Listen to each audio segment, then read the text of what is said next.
The following program contains views that are not those of WVTC, iNetworks Communications, their subsidiaries, affiliates, or financial supporters.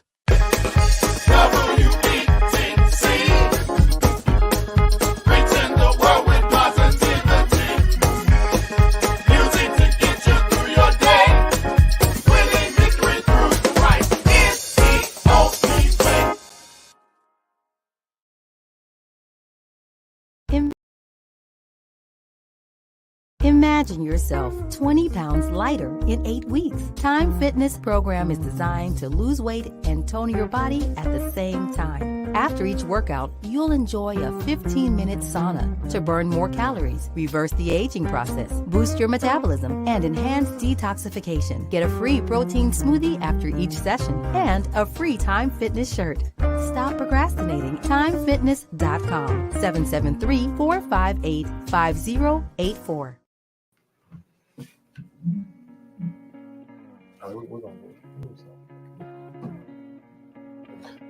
I got it. They can't see your live thing. Are you hooked to Facebook?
From 4 to 5, glad to be on. Make sure you share with your friends if you want to learn a little bit about ways of building wealth through home ownership and other avenues as well too. I got a special guest, extraordinary real estate agent Dave Weiner. I almost want to call you Weinhardt. You almost put an H in it again. But I stopped. Yeah, good. Right. Now we just talked about it. I know, right? Well, we hadn't talked about it in a while, so good. So with Century 21, he's been on the show a couple times. I think it's the second, third time. But no, we're going to talk to you about a lot of things, the economy, the market. We want to share with you on how still you can become a homeowner, why it's a great idea to still do that, and then also how to build wealth doing that. So my belief is this, the reason why we do this show is so everyone can accomplish the American dream of home ownership. It's still the American dream. Now, there are other driving factors that try to make that a little bit more of a hindrance for you to become American dream. We're not going to say his name, Chairman Powell, right away, but we're going to talk about ways to overcome some of those things and so for some growth. I believe that comes in 3 ways. It comes with education, empowerment, and encouragement. So those 3 things. So we're going to encourage you. It's just because you've been turned down by somewhere else, or maybe you're just down and out because you can't find the property that you're looking for because of the lack of inventory. We encourage you with some good information. We're going to educate you with what's going on in the market. We got some things we're going to show you and share. And then that gives you, those 2 things give you empowerment to make a sound decision. So, Dave, how you doing today? Living the dream, Brian. Living the dream. Yeah, and I'm grateful that you got to come on here with me. We had Dave's awesome. He loves doing the radio show. He's a natural. He's got, how long did you do a podcast? I got a face for radio. You do. You got that's not the first time you told me. No, caught on. You should have caught it right. I used to do a podcast about not exactly real estate, but about smaller and middle tier size town governments, like Mhm. you know, who's your trustee? What do they do? Who do you call for this or that? You know, all kinds of stuff. What is infrastructure? What is gray infrastructure? Stuff that you know apply to homeowners actually for the Right. most part, right? So it was we did it for a year. We did a season. We did 8 episodes. It's actually probably a link somewhere on my Facebook page, but it was called Anytown USA. Turns out we were not the only Anytown USA, but yeah, you can find it on there, and it's some interesting stuff that it was interesting to us. We tried to make it more fun. It's not necessarily the most exciting topics, but it was interesting and important. Hey, good afternoon, Damon. Sorry to jump in there. So look, I appreciate you so much. Your support. I think it's your wife or maybe it's your sister comes on and supports us every week. Thank you for doing that. You know, it's nice to know that we have some people that's getting some stuff out of this. But yeah, you're natural for it. So it's interesting. We're going to share a little bit about this. We've had this nice little award here, the Stellar Award. My good buddy, one of the owners of the station, Franklin Morris, he's gotten the Stellar Award 2 years in a row for internet radio. And look, there's some interesting names on here. I see Aretha That's Franklin. basically like the Emmy Yes. of radio. Yeah, so it's quite a distinguished honor. This is awesome, man. It's either Aretha Franklin. I know some slacker named Dr. Martin Luther King Jr. was on there. Like, come on, Aretha Franklin. This is amazing. Look at the list. Mahalia Jackson. Yeah, this is awesome, man. This is great. Congratulations to WVTC Radio for that is quite the honor. Yeah, Radio Station of the Year 2 years in a row. That's great. Yeah, so that's and here we are. Yeah, we're here. We get to be a part of this. That's awesome. How you doing, Dijon? Appreciate you for being on, man. I do. I'm grateful for you. Hey, share with your friends, guys. We're going to talk a little bit about what's going on in the real estate market and why you should buy. We're going to go into deeper things of that. We're going to talk about why we're in the stage that we're in, and we're going to try to some of the challenges. Yeah, some of the challenges, how we get through them. So we're not going to talk bad about anyone because that's not how we do business. But I like to start off, and I stole this from Barry Habib from MBS Highway, and I'm actually going to share some of his stuff in a second. But normally, when you get in the shower, right? You get in a very hot shower. What does a normal person do when the shower is too hot? Anybody want to answer that? Come on, David, to participate. Dave, I know you know the answer. I mean, if you're burning hot in the shower, what do you do? Well, the normal reaction for people if it's that hot is to just turn it really cold really quickly, not to just ease it down. What he said, jump out. He said, jump out. Right. Well, look. Well, no, that's what I think about that, but in my luck, I'll slip and kill myself because the floor is wet, right? So, but normal people, if it's too hot, what do? We tap the dial. We don't push it all the way to the cold, right? So if we push it all the way cold, what happens? Well, it gets too cold too fast. It's too cold too fast. It's too abrupt. Right. It's probably not what you want to be. And you don't want to be in a freezing shower, right? Right.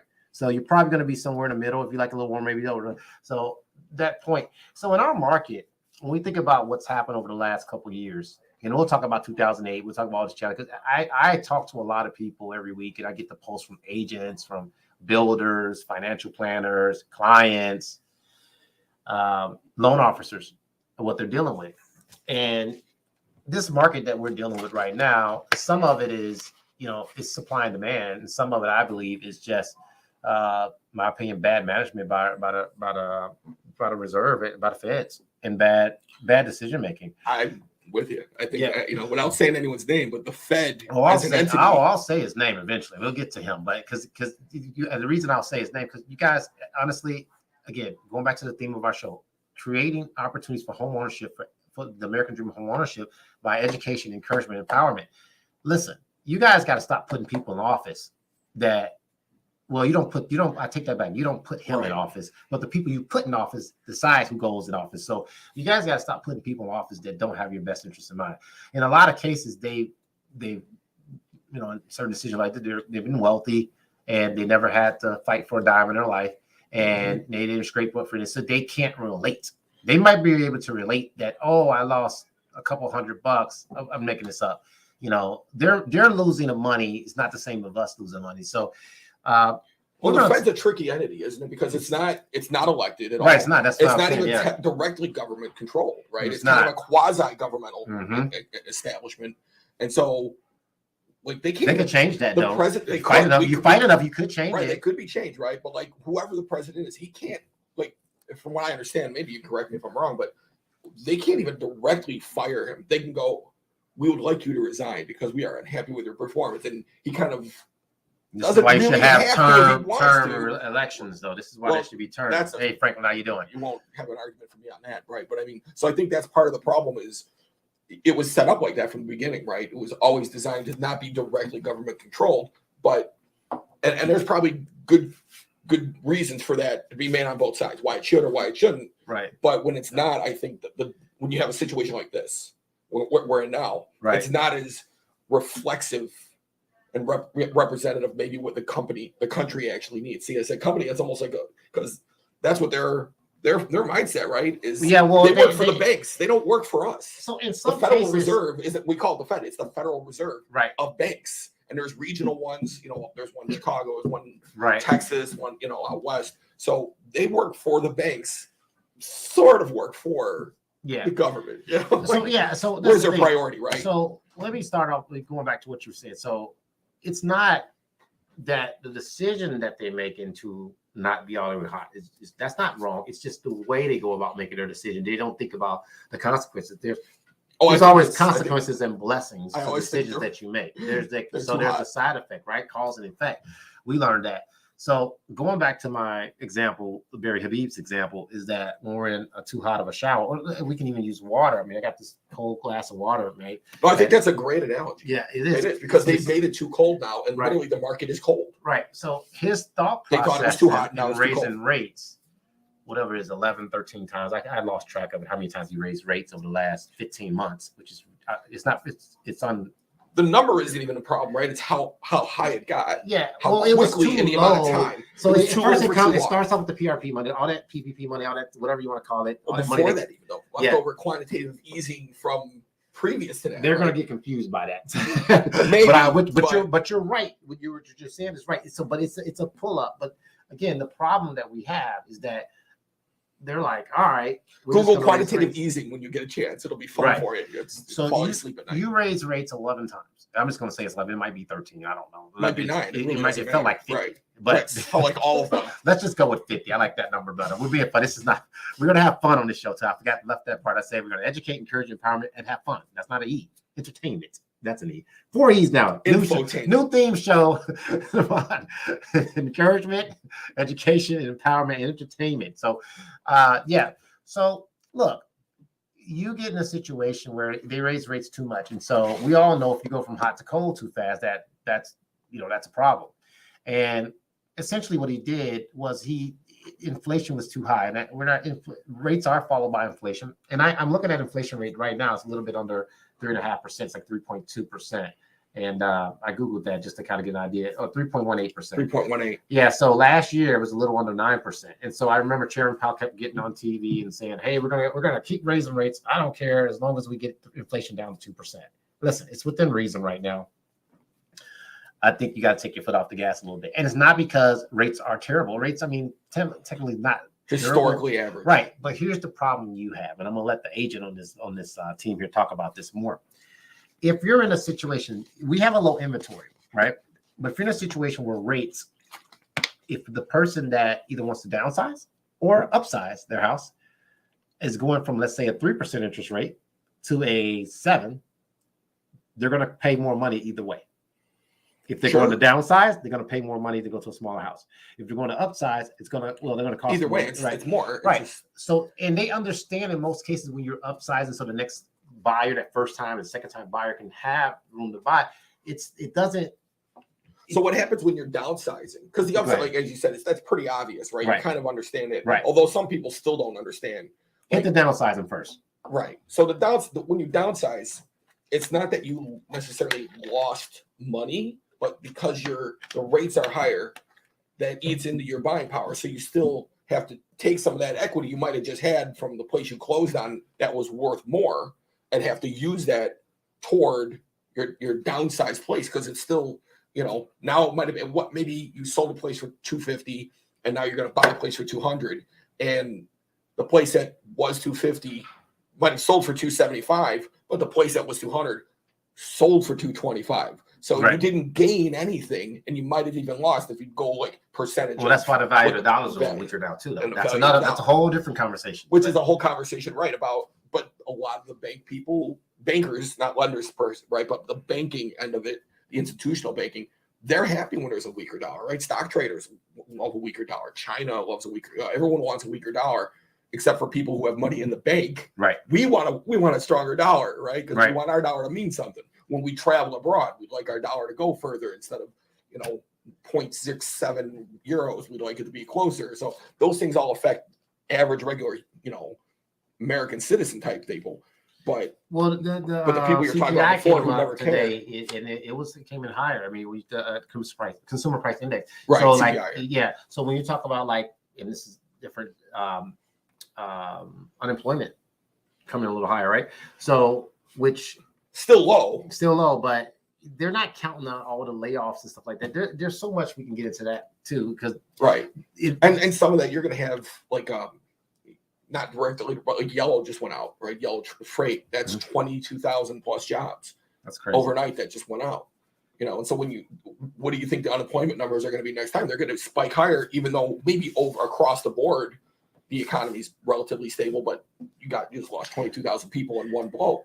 Well, even when we had Twitter lay off a lot of people this year, we had, Amazon. Now. Yeah. Yeah. So, I forget. It's X. X. Yeah. Okay. Yeah. So there's a lot that goes into that. And you got a lot of people that's not applying for jobs right now. Again, because I'm not saying we shouldn't help people, right? Because for those that can't go back to work.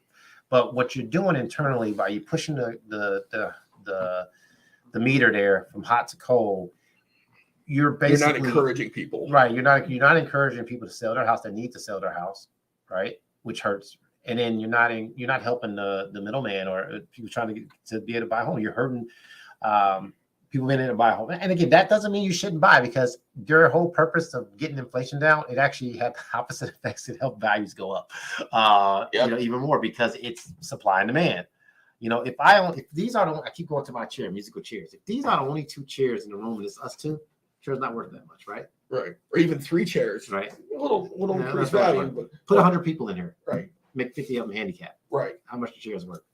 It's right. Yeah. So I tell my clients very similar. I'm like, it's musical chairs with 11 people but 2 chairs. Right. Exactly. If it's 100, whatever. What was that game? Right? See, here's the entertainment. What was the game we used to play when we were kids? The Duck Goose? Yeah. Wasn't it? You run around in a circle, yeah. you have one ahead, and they got to race back to the circle to get there. God, I'm sorry, guys. So I get my ADD kicks in. but it's the same thing, though, right? Because those chairs is one person, well, there's 2 people chasing to get one chair, right? No, no. I don't want to ruin your analogy, but that's not good. That's not good. No, because you're running back to your own spot. There's one spot for 2 people. But 2 people running, but it's the same thing as playing Duck Goose, but you have 20 people running for that one chair. No one's running. It's just like, you do not know how to play Duck Goose. It's been a long time. Right. I'm older than you. Yeah. Back to reality here. Chairs. Yeah, musical chairs here, guy. I like the Duck. You want to play now? I hope for the week. We thrown the entertainment in, right? So here's don't make me. So look, but the musical chairs is right though. So basically the chair. So in turn, you've made these. I get a laugh out of you. That's what's important, right? We've made homes more valuable than ever, to some degree, right? We've increased value by. Sure. Well, scarcity. Right. It's almost an artificial scarcity in some ways, but it's scarcity nonetheless. It doesn't really matter why there's scarcity. If you're on the buying side of whatever it is, if you want to buy the last toothpick on earth, it doesn't matter, right? It doesn't matter if I always tell people, toothpicks, pianos, cars, or houses. Whatever you're selling, it's still determined. I like my Duck Goose analogy, both for your toothpick, cars, and the houses. I don't know how you put those together, but because it's scarcity. It's right. I know. I'm messing with you. Whatever the market will abide. Right.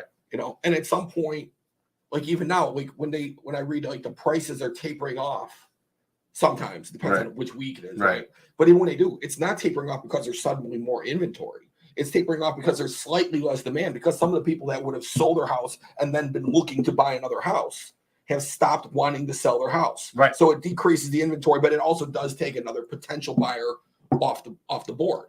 Well, that's the thing. So they took their musical chair home, but they're not fighting for another chair. So you're seeing more and more people. I get this call too about renovation. We do renovation. They ask for line of credit. They do stuff. We can talk about that later.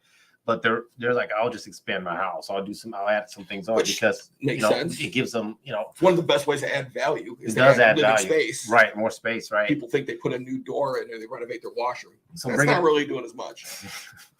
It's just not. People think that all the time, but it's like you got to add living space. So for those that want to downsize, what would you say to them? Go back to the downsizing thing. It depends where you get the most bang for your buck. Really, okay. It's not because some people just have to downsize anyway, right? Or that's where they might need that to survive. They can't afford the mortgage payment of this place. They just lost their job, right? So they got to sell, and they won't necessarily need not personal, right? They won't necessarily need a loan if they're going to downsize because they'll have enough equity perhaps from the place they can buy cash for the next place. But as far as what their value, their equity retainment is, there's going to be less. But if they've got to do that, then first of all, obviously we're in the Chicagoland area, we're outside of Chicago, but wherever you're at, what are the more affordable places? Where can you go to get, again, always you want to be someplace safe, someplace comfortable, right. Happy for your family, relatively good schools, even if you don't have kids. If you're buying a place that's got enough bedrooms that somebody else will put a family in there, someday you're going to sell it to somebody who might have a family. So keep that in mind. Always want to be in an area with good schools, the best schools you can afford, right? But you pick those, and then you go where the best value is. And a lot of times that's not the most populous place. Sometimes you're living a little further on the outskirts of something, you move into another state even. There's a lot to be, said necessarily for people that have to move versus want to move, but people used to move more for jobs, for stability, and where the housing, and now people don't, and it's as much, and there's reasons for that, and there's not everyone's a bad person because they don't do it, but when people say, I'm only going to go here, I'm only going to go there. And I got a friend who lives in Tennessee. She grew up here. She's lived in Tennessee for 20 years. And she's like, it's too crowded now. She lives in, Murfreesboro, which is outside of Nashville. She's like, there's way too many people. When I moved here before, it was nice. There was no traffic. It was affordable down there. It was affordable, and it was very affordable. And now it's overheated. Her property taxes are gone up because I always tell people cost money. People complain about stuff. You want stuff, either you're paying for it out of your pocket or you're paying for it out of your pocket over time, but you're paying for it. Right? So I got more questions on this downside by all means. But I want to ask you about that. This because I'm a math guy. I hate accounting, but I love numbers, right? So this throws me off every time. If I'm this is like with HOAs too. This is where I'm getting into. So attack this. Could you maybe think about you said there are more people watching the whole conversation? Could you maybe think of something? So your example with your friend in Tennessee.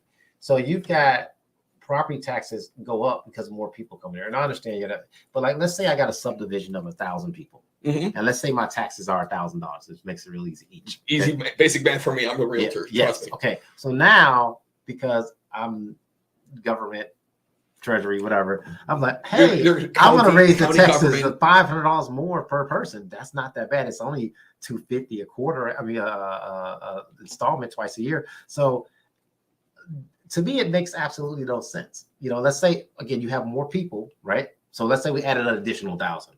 Okay, let's go back with me. So we use our example. We had 1,000 people, $1,000 each. Right. Okay, let's make it simpler. Let's $1 each for taxes. We know that never exists, but 1,000. So we got $1,000 in this pot, right? I love living in this world. Yeah, exactly. Just go with me. I'm with you. I got you. So now we add another 1,000 to this pot, and I'm the tax guy. Right, you got 1,000 new people, and they're all $1. I'm the guy from Mary Poppins. The guy had his tie on, was collecting the quarters. Remember that guy? No, yes. So I'm that guy. I'm telling my age now. So you're the county assessor. Yeah, I'm the county assessor. So I'm like, I got 1,000 people here. I'm getting $1 from each one, so I got $1,000. Now I got another 1,000. Instead of adding another $1, so now I got 2,000. I'm like, you know what? I'm gonna charge them $5 more, because that's basically what they do, right? The more, right? So then your friend's example, they went up, right? Right. You have more people. When in turn, if you have more people, you should have more money anyway. Well, yes, but the economics of it, right, are that what are the things you're either expanding or replacing cost? Because you're not going in and putting a new road 20 years ago. You're putting in a road today. What does it cost to put in a road? And a lot of boring things, going back to my podcast days, gray infrastructure like sewage, right? And like people don't see that, they don't think of it, but it costs money. It costs money to have more people. I agree. Right.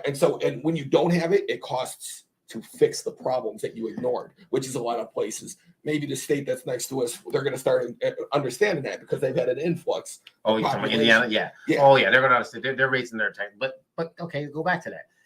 I feel, and this might just be me because I looked at this.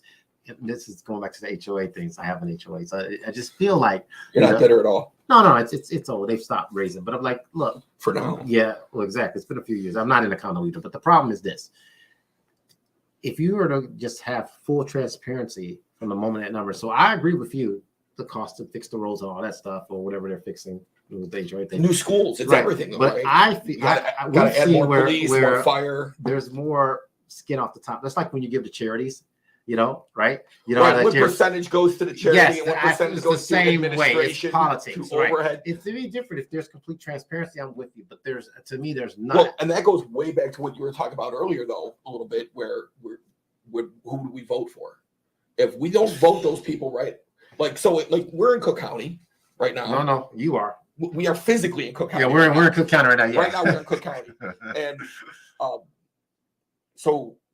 and I don't have any personal allegiance to but like the gentleman that was elected to kind of oversee the Fritz Kagi, I've gone to a bunch of like meetings from our industry. They have a right. And he has explained how he's trying to, better regulate and make more fair the way the system that he took over was. And he implemented about a bunch of things. And then what happened is, and I'm not going to call out any of their names, but you can look them up. The commissioners, right, for Cook County went behind him and were like, yeah, no, we're not doing all that. So even when you have somebody that was elected trying to do their job, if somebody else is going to come in and overrule what that is, and now you can go determine why they might have done that. But the math's not adding up. That's my point. And that's what it is. Yeah, right. There's only why is there a town like Cal City or Burnham or something where there's property taxes for $180,000, $200,000 property? They're $11,000. Park Forest, Chicago, right? There's some towns that are just like what, and then you can go to a place like Orland or Payless Park or whatever, and it's nothing against those towns, but their taxes for an acre of land in Payless Park's kind of decision, right? Like everybody, I think it's by ordinance, unless you're in multi-units, they have at least a half an acre, right? So how is it that they might only have a 6 or 7? I'm sure they're like shut up, it's 7,000. I get it, but you're not paying 10, 11, $9,000 for a quarter acre with a house that's 100 years old. Okay, so here's what I'm going to do. We're not going to call those cities out, but we're just going to call our state out. We not love our Illinois state. The state of Illinois is close. Okay, we're like the second highest tax state in the country. We've got the most tax. Yeah, and we tax everything. So at the end of the day, you need to just start over and cut it. Yeah, districts are awesome. Do they still charge for bags in Chicago? I don't know. I know California does. I bring all my own, so I don't even. I've given up paying attention. So they ask, I don't even ask. But at the end of the day, it's just I don't want to go down this road, but I kind of like it. I was going to say, we talked pre-show that we were going to go someplace. Well, I haven't gotten on him yet. I'm going to get back to him in a minute. Right. But back to our friend there. Good afternoon, Dwayne, Ash. Appreciate your support, Leslie, my friend, Novi, Latrice, Franklin, Damon, I appreciate you guys for jumping in. Just say hi, guys. Ask questions. Jump in. I mean, we're talking about this. We don't mind, John. We actually, that's one of the reasons why we do this. Is that we got 4 E's now. It was encourage, educate, empowerment, right? And entertainment. We were getting ready to play Duck Duck Goose. Until you forgot how it was played. Yeah, it's true. We need one more person. Got to get our engineer at least one more person. Yeah. Right. And get Franklin up here who can play. Some of the games we play, guys, instead of playing video games. So anyone has questions, feel free to put them in. We will try to answer your questions. He's keeping me on track. I said the ADD kicks in, so usually I keep him on track. He's keeping me on track. Right. I'm the king of tangents, and I'm the one that's like, hey, let's reel it in a little bit. That's true. So I'm on my high horse. Okay, how can you forget how to play the It's been a long time, man. That was a great question, and I have the same question. It's been a long, long time. All right, so we talked about downsizing.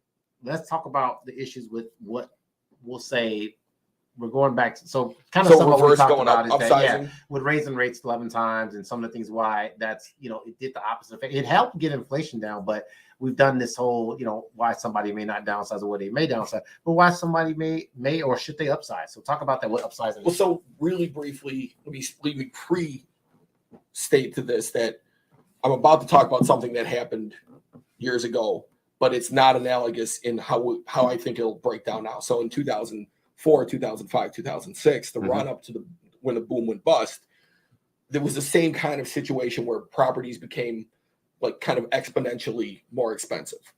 Now, the fallout from that, obviously, we all kind of know the Great Recession. It was relatively devastating to, I don't know, the entire world as we know it. So that's not what will happen now. They've put many measures in place fiscally, governmentally, that we shouldn't have anything like that happen. But the actual functionality of how the market has gotten more expensive, again, going back to kind of basic math, if you buy a place that's 200 and your property value goes up 20%, you're at 220. You keep me on my math. Mr. No, you're wrong. Person, right? You said 20%. It's 240. 240. See already? Yeah. 10% would be 220. Exactly. So if it's up to 240, that's why I said it. I think he did that on purpose. He messed up the math. Math on the fly. Just check and make sure if you're I was paying attention.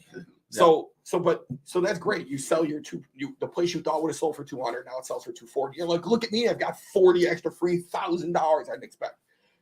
Now you're going to upsize. You're going to go buy a place for 300, and I can do the math this time. It'll be 360 at 20%. And these are obviously generalizations. We're going to show you that on paper. We got to do that, but he's right on. At 360, yeah, you're getting the bigger house. It's not the problem. The question is, you've spent all your $40,000 of free equity, and now you're still behind on the equity you're trying to get by having the bigger place. Now you might actually, and the thing about when we talk about investing for homes, a lot of people get too caught up in the fact that it's an investment and not a home. So if you're going to be there 3 years, this might not be the best investment depending on what you want to do, because you're behind the ball on what your equity depends on how much they're paying on rent too. Well, that's a big piece. Right, that's a whole separate right. But we're coming out of when they're selling one to buying one. Right. So if you're selling one to buy one, you already have a house. You already have one place. So you're upgrading from there.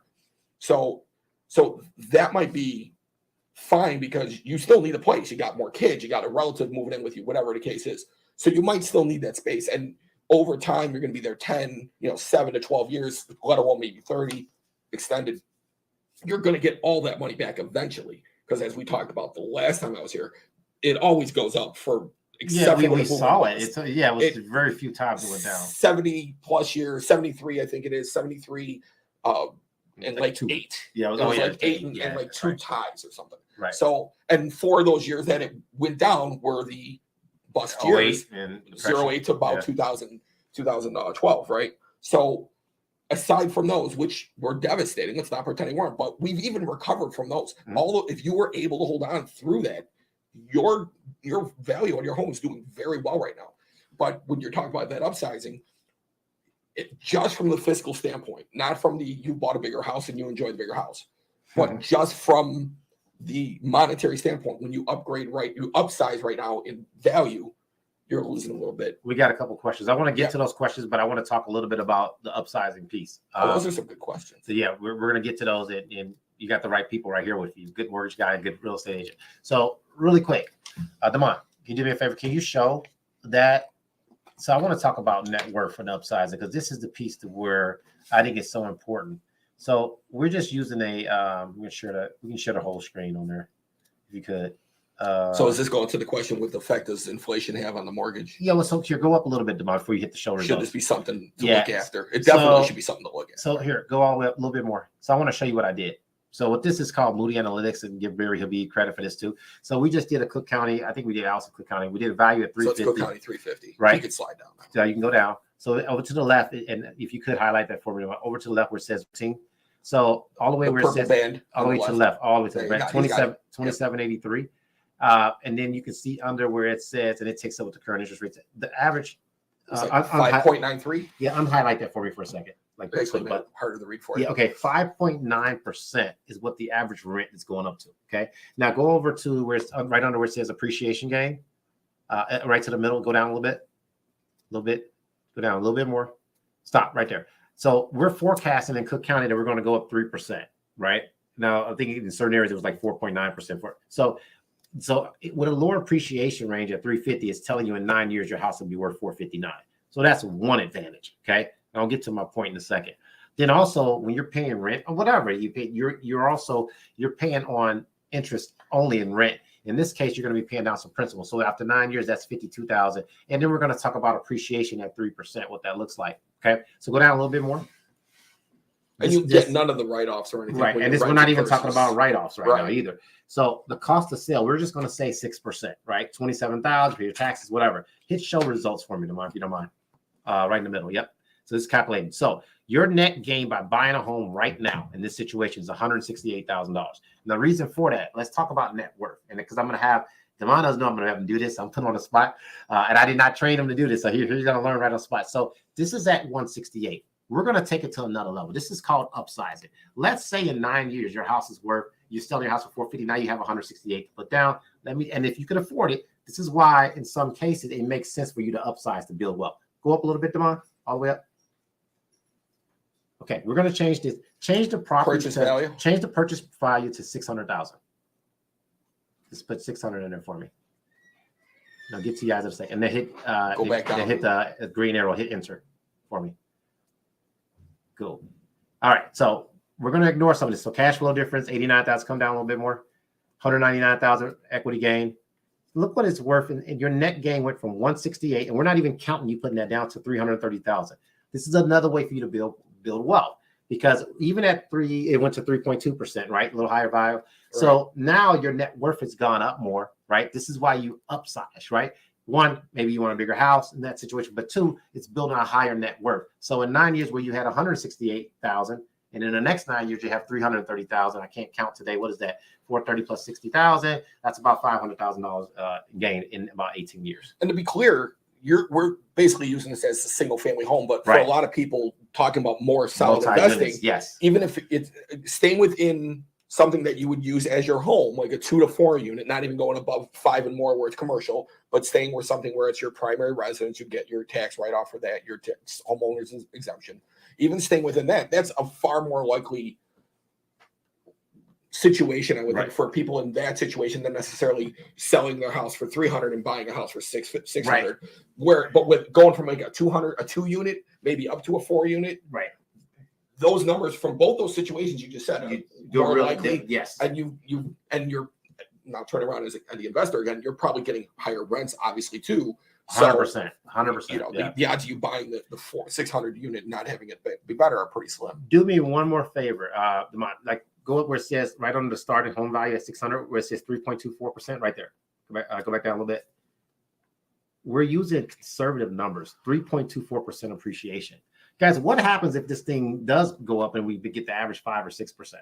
I'm just saying that's right. We're doing, conservatively on the lower end of, the lesser optimistic way, right? Which is really good.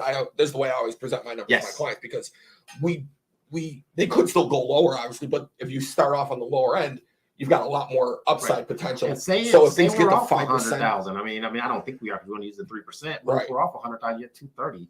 You're throwing away money in rent. Okay, I want to get to those questions. Yeah. So Ashley asked, how do you pick a good real estate agent or a mortgage company? Well, you address mortgage companies, sir. So I mean, I'll say this for both, but I definitely. So you want someone first. You should look at their reviews, right? I think you should check and see who you're working with. But number one, if they can answer your questions, right? My thing is, and I'm going right off the spot here, so I don't care here. I always tell people it's not sexy, but we'll never lie to you. That doesn't, we're going to communicate with you. So we make 4 basic promises: close on time, no surprises at closing, treat you like family. We communicate with you weekly. That's under the process. So you've dealt with me. You know how that works. From a mortgage company standpoint, I think you want to make sure you have someone that's going to look for your best interest in mind, and real estate for them, and make sure they're knowledgeable. If they don't have the answer, they should be able to get back to you and let you know what those answers look like. But programs, all that stuff's important, but having someone that's going to put your best interest in mind. And just like what Dave and I just showed you, to me, most mortgage guys and realtors don't talk about the wealth portion of it, because this, like you see about a lack of wealth. The difference in in somebody renting for 25 years compared Which to we've owning a talked about home in before. 25 years. Right. You talk about leaving wealth. It's not always about you. That's not be selfish here. If you got kids and stuff like that, it's about putting them in a better situation. So to me, education is a good part of it. If you come out, here's one. With Dave and I are talking about this. If you come out of this show feeling like you know more about real estate and mortgages, that's the reason it worked. Right. Yeah, exactly. So you shouldn't get on the phone with someone. Like I asked a lot of people that talk, what's your interest rate? I don't know. What type of program? I don't know. So what's your goals? Oh, yeah, he just gave me a pre-approval letter. And vice versa with the real estate side. He just showed me a house. So what's your take on that? Oof, I dropped the bomb. How much more time we got? So you got time. The basics really for a real estate agent, and I've been doing this 19 years. So I was before the boom went bust and all that. I went through all that, did REO properties, which are foreclosures and everything. There's a lot of agents, right? You can't swing a foot-long stick without hitting another real estate agent. What do they know? What are they willing to do? And that doesn't necessarily mean in price, and doesn't necessarily mean they're going to work every single weekend or whatever, but it should mean they're pretty flexible. It should mean they're relatively available for at least your questions, your calls when, again, 11:30 at night, maybe not, but if they can't be found after 5 o'clock on a Thursday, it's probably not your best fit, especially from the buyer standpoint. But even from the seller, you might have questions at any time that you don't know. And that's our job. We in our industry, and Brian's as well, right? We portray ourselves as an industry as your experts. If you knew what we knew, you wouldn't need to hire us. So you should be looking for somebody that can go through the whole process. With my clients, whatever side I'm on, I am not a lawyer. All my legal training was 1 year, 1 semester in high school, and watching Law and Order for 30 years. And I will always refer you to a lawyer. But what should you do? Your agent should be willing to go through the contract with you, whether it's the listing contract, whether it's the purchase contract, whatever you're looking at. If they don't want to go through it, or they can't go through it because they really don't know what they're talking about, that might be a hint that you need to find somebody that's a little more qualified. Also, do they show up for your showings? If you're on the buy side, do they go on the property? Do they help you out with questions along the way? Or do they just sit out in the car and tell you, go on in and let me know when you're done? Because that's not the way you should do it at all. Right. There's plenty of agents we know. There are people that do that. Having time for you, man. But right, your agent, if they can't make time, and buyers are a more time-intensive situation. A lot of agents don't like to deal with buyers. But then you've got to find someone that does. So because there are agents that buyers, I love buyers. I love first-time buyers. You are my absolute favorite client because I want to get to you unspoiled and kind of as we try to teach you all this process. By the time we're done, I always tell my clients, you might not know everything I knew in 19 years, but you're going to know enough by the time you're sitting down with Brian and sign that 30-year contract for your property that you're going to be comfortable with the property. You're going to be comfortable with the process. You're going to be comfortable that you know all the things you think you need to know to sign it, because it is a big commitment. Yeah. Right. It's a giant commitment. You're not leasing the car for 3 years. You're not signing a 1-year lease, which is also really important. And I work with renters, and you got to go through that lease too. And there's a lot to be done with that. People should always know what they're signing. And if you don't know, and if you don't have an agent that is willing, and you don't always have to have somebody with all this knowledge, but they should be willing to go get it. It's not to throw every new agent under the bus, because we were all new agents at one point. 100%. Yeah. Right. We're all new at our job. But if they're unwilling, my thing was I would tell my clients back then, look, I was a little bit older. I was already in my 30s when I started. And I said, look, I'm in an office that's got over 1,000 years. At the time, there was some very long tenured agents. There's 1,000 years of experience in my office. If I don't know something, I will go ask. I will talk to my office manager. I will talk to whoever I need to know. If you get an agent like that is willing to do whatever needs to be done so that you get the right information, because a lot of this is information. Yes. Right. You can't. We don't make you do anything. We give you the knowledge. We give you the guidance. And you do what you think is best. Ultimately, whether it's on my seller side or my buyer side, I'm not putting a gun to anyone's head to do anything. I'm going to lead you to the water. I always say you can lead a person to knowledge, but you can't make them think. Right. So you give people the knowledge. If they want what they want to do with that is up to them. At the end of the day, I work for you. We all work for you. So if something's not going well, send us off and get somebody that works better for you, whether it's a lender, an attorney, an inspector. You know, your agent should, going back to the agent, your agent should definitely go to your inspections. I've missed one inspection in my entire career, and that's because I was out of state. They moved up the sale. But other than that, and I had it covered, and I've covered for other agents. So you go to your inspections, you know what you're looking for. Am I an inspector? No.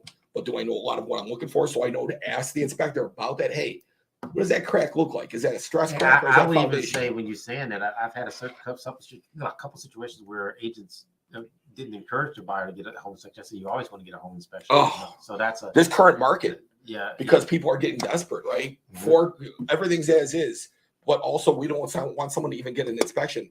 I definitely tell my clients, look, if you do that, I would like you to sign this waiver that says you went against my idea, because I always get an inspection. A home inspector, just not the sidewalk, I know we have another question to hit. A home inspection and an FHA appraisal are two different things. FHA appraisal does not know what they're looking for. Very, very strict things. They're very narrow focus.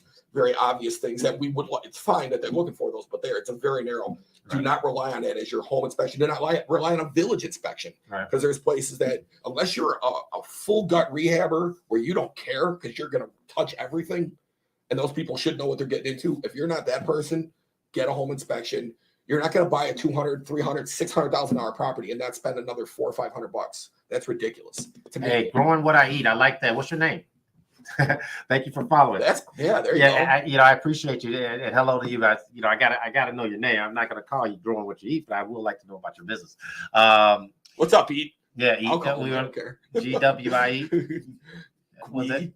Yeah, okay. Look, we made 4 E's, right? We're going to educate you. We're going to encourage you. We're going to empower you to make a good decision and become a homeowner. But we're going to entertain you. That's our 4th E now. We have to entertain with 4 E's. So Damon talked about, and thanks for that. I think you knocked that one out the park. Types of effect does inflation have on a mortgage? Should this be something to look over? So, well, hey, Derek, thanks, man, for letting us know. So, yeah, inflation drives rates. So if you think about it, they kind of go hand in hand.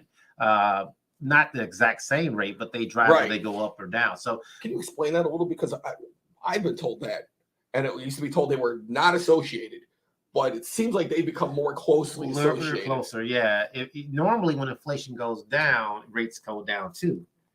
But we're not going to say no names, Mr. Chairman Powell. He doesn't realize inflation is down to 3.18, and he can take his foot off the gas now. Look, it's cold now, Chairman. So if you weren't here earlier, the question was, if it's too hot, the shower's too hot. Normally, most people tap it, except for Damon. I think he said he'll run out. But he's just jumping out. They'll tap it and cool it off a little bit instead of just going all the way cold and say, I want to be in a cold shower.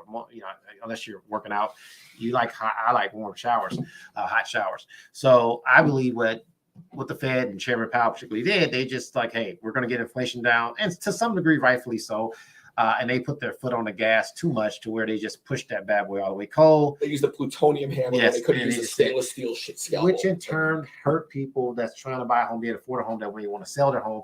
And so, we have to fight past that. So back to the original point, that inflation, normally when inflation goes down, rates go down. Inflation goes up, rates go up. So inflation is going down, you want to see the rates start to come down a little bit. And that, not that they're terrible.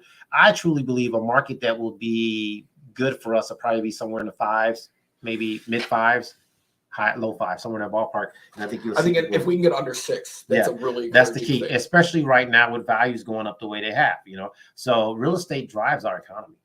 It really does. And so, well, I would normally it does, right? But I mean, that's kind of the thing. This current one, I think that's what's freaking out the Fed, is because jobs are relatively still strong, right? And the numbers haven't hit all the winners like they're supposed to, yet, but I think that's what's throwing them off, is because they're used to hitting the cold, and a lot of people are doing these like little Uber jobs and Lyft, and so that's not taking it. So you got. I think that's what it is. The great the job migration is throwing them off. That people are still spending aside from houses because they find other ways to make money. Have small businesses. That's at all time. During COVID, you have car more sales small are still doing great. Yeah, that's going to start coming.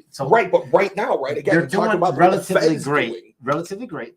I agree with you, but you're starting to see commercials where you're getting 2.9%. They're a little bit better. They're giving more incentives now because people are not rushing in with their PRP. What was it called? money they were Oh getting yeah, buying. right. It's running out. Yeah. Right. It's running. Well, it should be out by now, right? I mean, some people apparently it wasn't because people are still buying $75,000 pickup trucks. So Yeah, I don't or get more. that. Yeah. So I mean that's so ridiculous. But so aside from housing though, a lot of other consumable goods and stuff are doing relatively well, which I think is skewing them because as you say though, people are quitting like what we would probably consider a standard, traditional type jobs, right. and they're filling it in with dog walking or Uber, they're getting creative. They're getting creative because they don't want to be tied to that 9-to-5 cubicle anymore. But they're still making their bills and they're still spending, which is still driving the economy. Which the kind of goal the debt is up though. I've had more people are calling in about refinance. Which if you guys want to do that, we can help you do some debt consolidation. I just did one. So debts are up, and that means a lot of people are spending on the credit cards and stuff like that because they're trying to weigh it out. You're going to see, I think, with the retail, this will be interesting how Black Friday and I was just going to say, I think that's going to be interesting. How much does it fall off before that? And you might see rates come down before that. So let me just jump in front. And they might ask this: is that should I buy now or wait till that happens? No, because I don't expect real estate to go down.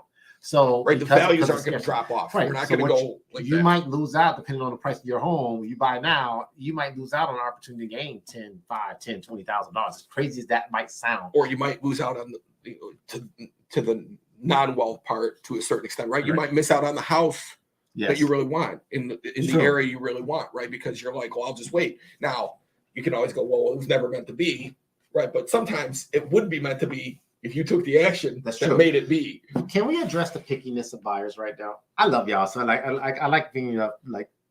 Can I read it up? By all means. Well, yeah. Go ahead. So I've seen more people pull out of contracts I think this year than I've seen in like 20-something year career, and I think some of it's scarcity, some of it's buyer's remorse. Here's the thing, guys. Every time I think some of it's a little overcaution. Right. They think 2008 is going to happen again, which it's supply and demand, guys. I can't see. Well, but besides that, we talked earlier about how there's mechanisms in place now. There's stoppers. Yes. That won't let that happen. Right. But they don't necessarily. They don't understand. They don't realize that they weren't paying attention. Some of them weren't. They were in high school. That's true. Right, in 2008, 2006. Right. They don't know. It's not their fault. It's our job. It could cost you money, literally, your wealth, right? Waiting. So. Right. I understand you're renting. I mean, I'm going to give a quick example. I have people pay $2,500 in rent. I get that. That's a lot of money in rent.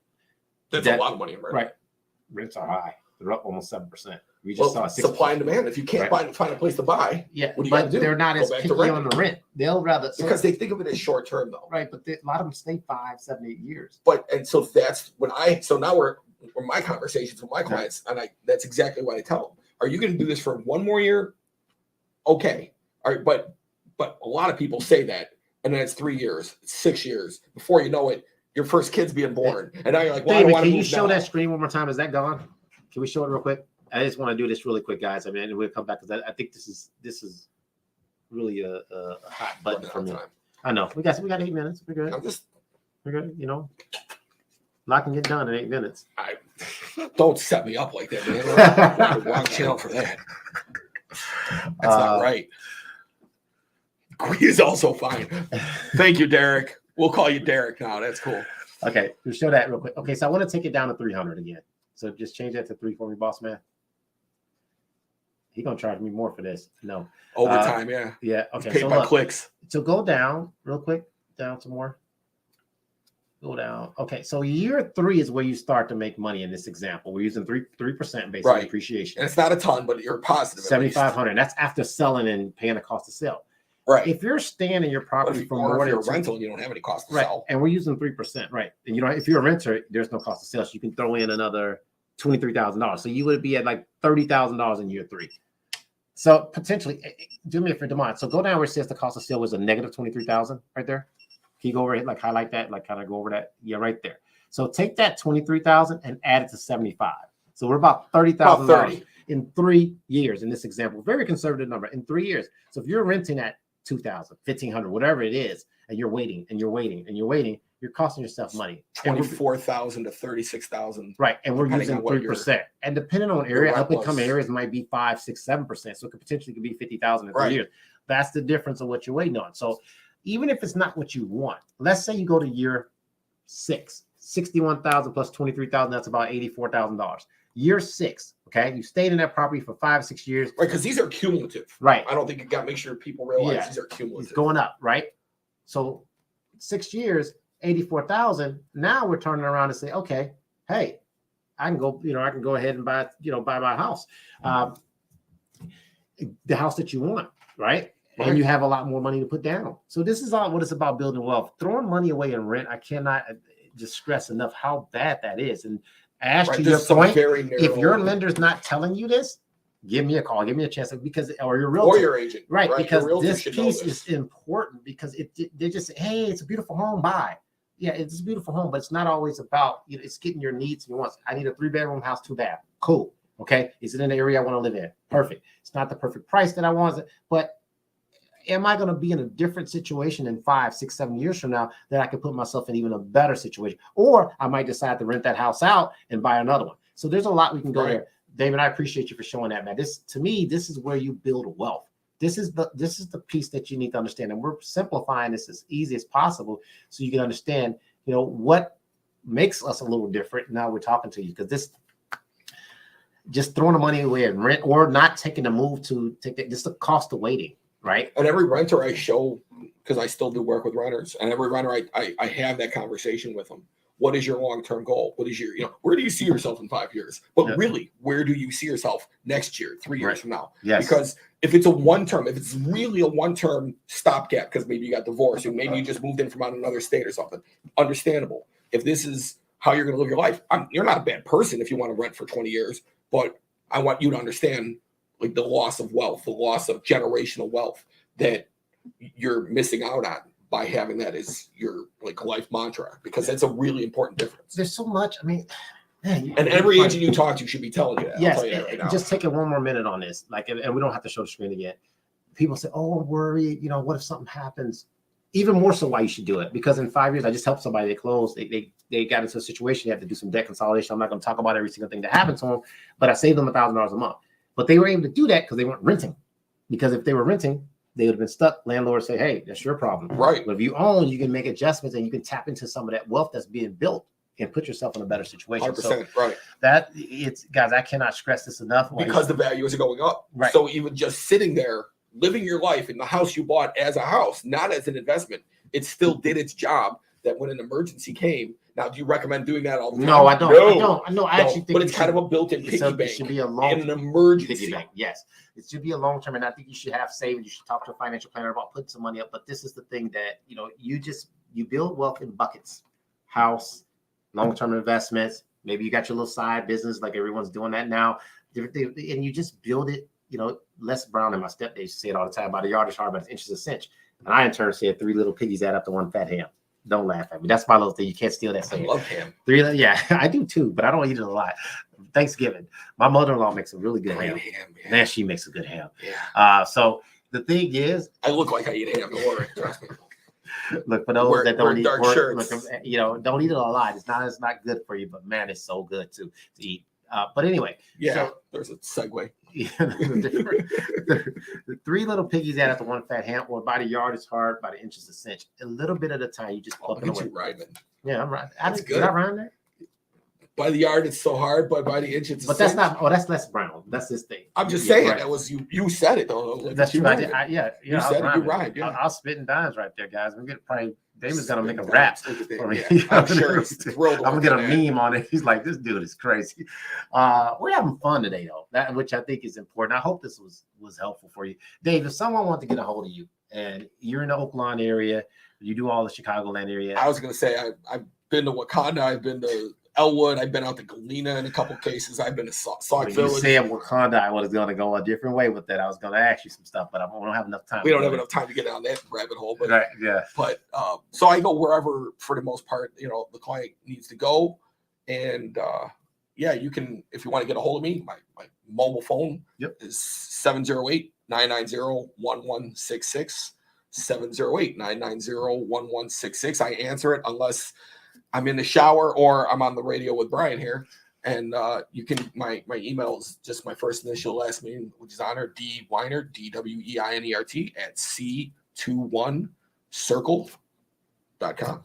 Good, man. It's a pleasure What having do you you? on. How do they get a hold of you? Oh yeah, so I was gonna say, look, I guess it's time for me to close, huh? Right. Yeah, You don't so- have to, but I'm thinking. Yeah, we want to get kicked out. So look, guys, if you're looking to buy a home, refinance, or whatever, I'd love to be your lender of choice to do that. And guys, even if you're not ready to do that, we could just talk, right? And we could talk about building wealth, which I think is important. I'm passionate about that. Give me a call directly at 630-352-0629, 630-352-0629.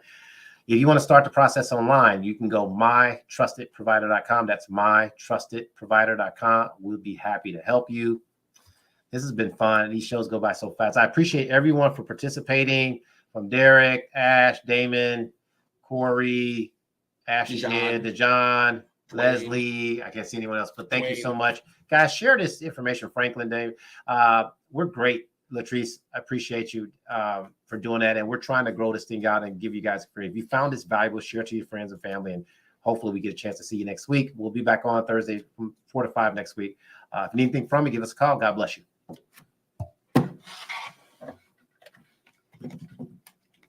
Views made on the preceding program are not those of WVTC Radio, iNetworks Communications, or their financial supporters. Winning victory through Christ. WVTC also